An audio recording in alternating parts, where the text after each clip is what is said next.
சௌந்தர்யலகரி 99வது ஸ்லோகம். ஆனந்த அமுதமதை அனுபவிக்கும் அடியவர்கள்.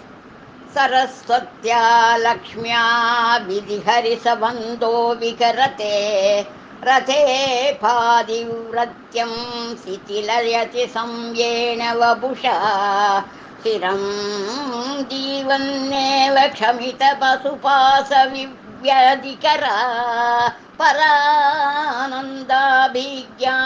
ரசயதி ரசம் த்வத் பஜனவான். தன் அடியவர்களுக்கு அறிவையும் செல்வத்தையும் எல்லையில்லாத அம்பிகை அருள்கின்றாள். மேலும் அழகிய வடிவமும் அருள்கிறாள். கல்வியோடு செல்வத்தோடு மகிழ்ந்திருக்கும் அவளை கண்டு பிரம்மனும் திருமாலும் பொறாமையுறுகிறார்கள். உன் அடியாரின் அழகிய வடிவு கண்ட ரதியோ இவன் மன்மதனாய் இருக்கக்கூடாதா என எண்ணுதல். அவளது கற்பும் களங்கமுறுகின்றது போலும். மேலும் இவ்வடியவர்களின் உயிரை புலன்களில் கட்டில் இருந்தும் வினைகளின் கட்டில் இருந்தும் அறுத்துவிடும். அது மட்டுமல்லாமல் அம்பிகை இவர்கள் நீண்ட காலம் பரானந்தமாகிய பேரிந்த அனுபவத்துடன் கலந்து ஒளிரும்படி செய்கிறாள் என தேவி உபாசம் இருப்பவரின் மேன்மையை இந்த ஸ்லோகம் விவரிக்கிறது.